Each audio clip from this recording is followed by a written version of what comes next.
Habits can become so ingrained that we can go through most of our life without thinking too much about what we're doing. Come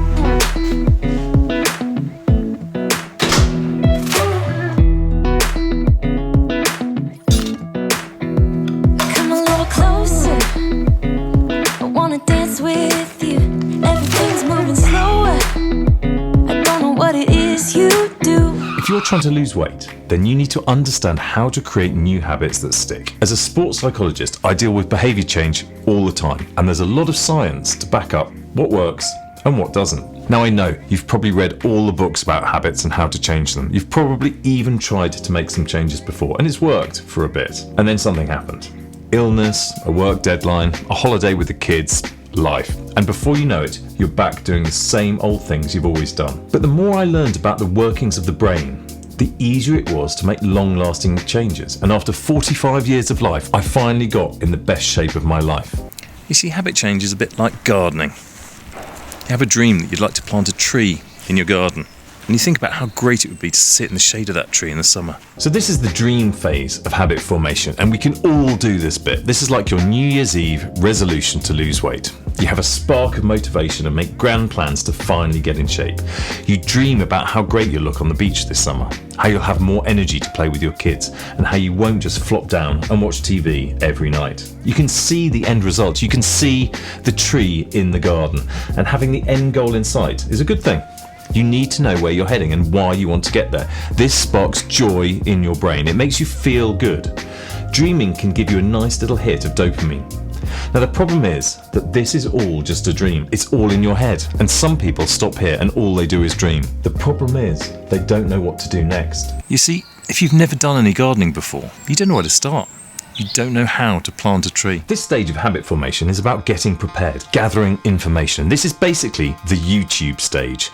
Getting stuck into those gardening videos or those weight loss videos and coming up with a plan that works for you. This is a very important step. It allows you to understand the path you must travel to get to your dream goal. So now you have a goal and a plan to get there. The problem is that we still haven't actually taken a step down that path yet. The seed is still sitting in the palm of your hand. There is no progress, there is no action, and in my experience, most people stay stuck in this stage for far too long. Some may never leave this stage. Now, YouTube is part of the problem. You can spend an eternity watching videos about how to lose weight, constantly gathering more and more information and opinions, refining your approach and learning more and more about the science and process of weight loss. You see, the next stage requires taking action, doing something new, and that's scary. And difficult, and far less rewarding than the process of learning.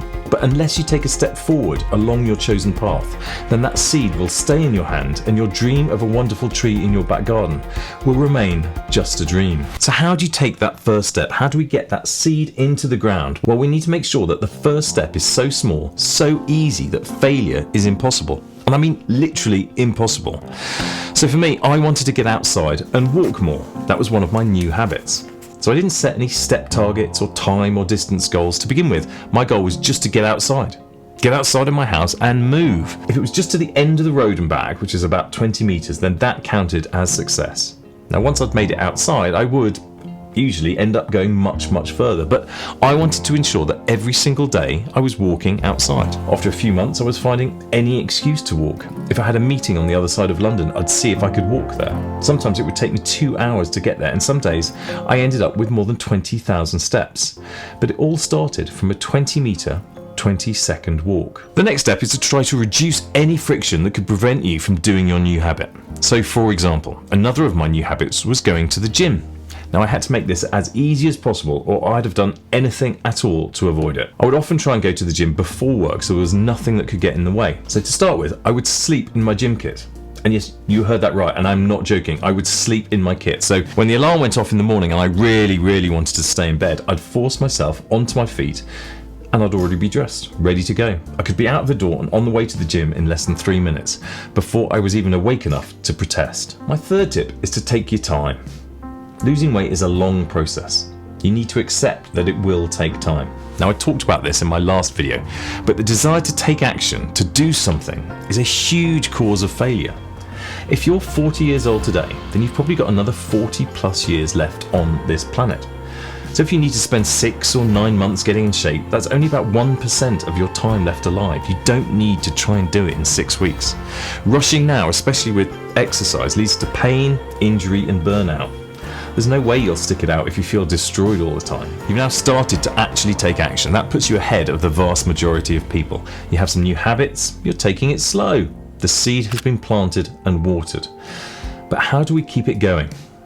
Especially when going for a walk is just never as much fun as having a few beers and a burger. Habits have 3 stages to them. They have a trigger, an action, and a reward. You see the cake, you eat the cake, your brain gets a little dopamine hit and you feel happy. Your brain remembers this loop and looks to repeat it as often as possible because the reward of feeling happy is a powerful motivator. Now, to form a new habit of going to the gym, you need to create a trigger. So every time you leave work, for example, you're going to promise to head straight to the gym. You perform the action, so you actually do the workout. But where is the reward? Now, in the long term, the feeling you get from going to the gym will provide a reward on its own. You'll feel good that you've moved closer to your target and you've done something to achieve your goal. In the short term, however, when you're trying to develop the habit, the gym is hard. You'll feel tired and sore afterwards. It can actually make your everyday life much harder because you're more tired and more hungry. So there are lots of reasons to abandon this habit very quickly. And as you well know, most people do. What you need to do is to reward yourself every time you do your new habit. So after every gym session, I would allow myself a few squares of dark chocolate, enough to give my brain a little hit of dopamine, because the brain loves chocolate, and to confuse it that maybe it was the gym that gave me that feeling. Now for you, it could be a coffee or your favourite snack. Now, not too many calories, but just enough to give you that feeling of something well done. And if you fancy giving me a reward and a little hit of dopamine, then please like and subscribe to the channel so more people can see videos like this. Now, at this stage of your gardening journey, you'll start to see some small shoots of growth. There is now a living plant growing in your garden. You're heading down the path towards your goal. You're watering it every day and it's doing well. Then one day, you forget to water that plant. The sun beams down on it all day. And when you go to see it the next day, your young sapling is shriveled and dried up. At this stage, like I've done hundreds of times over the years, you think, fuck it, I hate gardening anyway. I knew I'd be shit at it. I've gone and killed the plant. I didn't want a tree in the garden anyway. In other words, after weeks of eating well and going to the gym, you take a small step off the path. You have that burger and fries, you miss your gym session, and suddenly that's it. You're a failure. You failed. You might as well just eat all the food in the world, and you tried to do just that. Now when this happens, you'll feel angry, depressed, frustrated, emotions that are not associated with success. But take a breath, zoom out, and you'll see you've actually travelled quite a long way down your path, and you've only taken a small sideways step off the path. You can get back on track. So how do you get back onto the path towards your goal? The key is to realise up front that you're going to forget to water that plant. You're going to miss a gym session. You are going to need to have that burger, and that's fine.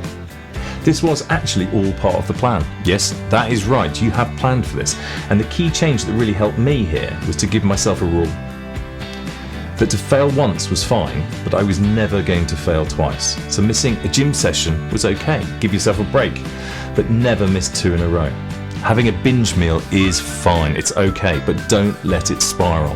One bad meal doesn't undo weeks of progress, but don't let it become a bad eating day or even a bad weekend. You don't know how many times I've said to myself, I might as well just eat junk all weekend. I'll start again on Monday. That thought pattern is very destructive.